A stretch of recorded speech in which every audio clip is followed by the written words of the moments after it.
Hey, this is Michael with the BlackBeltProject.com, and in today's video, I wanted to talk about how to set up your to-do list. Now, all we're doing here is setting up the foundation for what's going to evolve into a GTD daily review checklist. So this is kind of a rough start to how to build that. And also, this is going to help you kind of define what black belt is going to look like for your system. So just to recap, the last 2 or 3 posts I've talked about collection, which is where I think you should always start, and then it's kind of evolved into processing. And what I did, I took the checklist items from the previous post, and I've built one long list here so far of all the items that I need to do.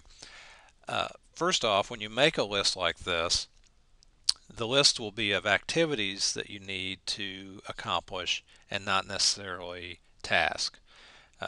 You might need to return calls, but they won't be like your call list that says call so and so back about this topic.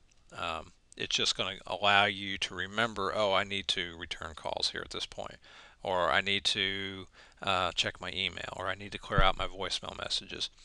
So this is an activity-based list, not a to-do list of tasks. So I think that's, first of all, the first differentiation that you want to make.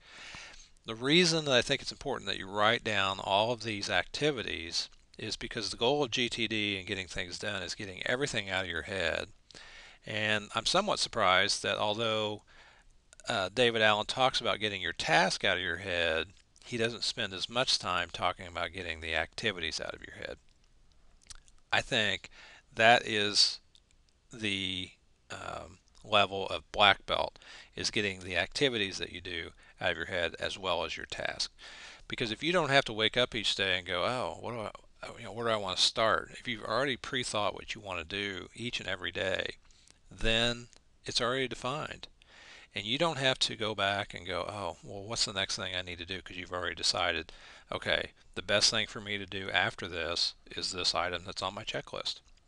Now, when you build your checklist, it's not going to be perfect the first time. So the key in building your list is just asking yourself, what's the next thing that I would do? And then as you start to work with your list, you're going to refine it, you're going to reorganize it, put it in a different order that's optimized for your situation. And the best place I've determined to put my list is in Microsoft Word because I like the way it's formatted. I use Basecamp for my task list, but for my activity list, I usually use Microsoft Word. And then I usually print this list out and set it next to me.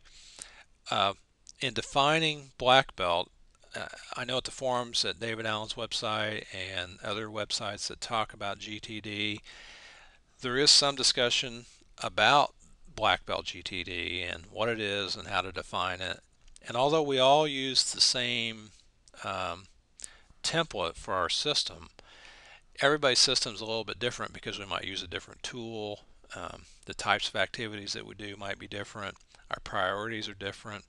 So while in general we can define black belt as getting everything to zero and everything out of our head and doing weekly reviews, I think getting these activities out of our list can really define what black belt is for our system.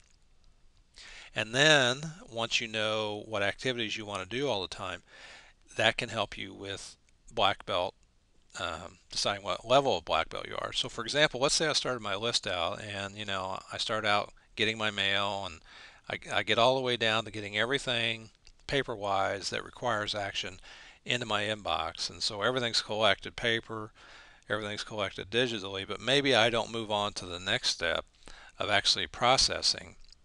Well, then I'd be a black belt at that particular level of my list if I did it consistently every day. So, maybe I get to the point where I check my voicemail every day. Well, I'd be a black belt at checking my voicemail to that point in my list. And so that's how I would define black belt. Now, I've noticed, like personally, lately, I haven't really been motivated to do a whole lot of stuff. So when you're in that situation, it's hard to kind of get the ball rolling. And so I think that using these checklists does two things. One, it helps you uh, do one small step that can kind of get you moving and get some momentum. So like I usually put collection at the front of my list because it's easy. There's no decisions. It can get you moving. You can start getting some momentum. And then once you got things cleaned up a little bit, I can just go on to the next step. So let's say one day you go, oh, you got everything collected, but then that's as far as you get. You really don't get any farther than that. Uh, Tomorrow, when you go to your list, you're going to have most of your collection pretty well cleaned up. It won't take you as long to do that, and you might be more motivated tomorrow to move a little farther down your list. And so your goal each day is to get to the same point you were on your list, plus a little farther. And if you have nothing left on your list, to kind of redefine it and re-optimize it. Once you've got your list complete, and once we get to that point, we'll kind of try and define that. The next thing that you want to work on is your speed at which you get your list done. So once you've thought out everything you need to do, you've put it in the correct order that's optimized for your system, and you complete it every day, then the next thing you want to do is start making sure that you complete it as fast as possible. Because if you're like a lot of people I know in my situation, I work for myself, so nobody tells me what to do. I have to define it.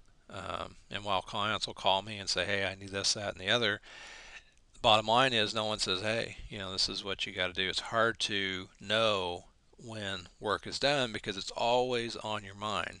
And if you define your work in the form of a checklist, you can also define what done looks like. And when you get done with a checklist, you're finished.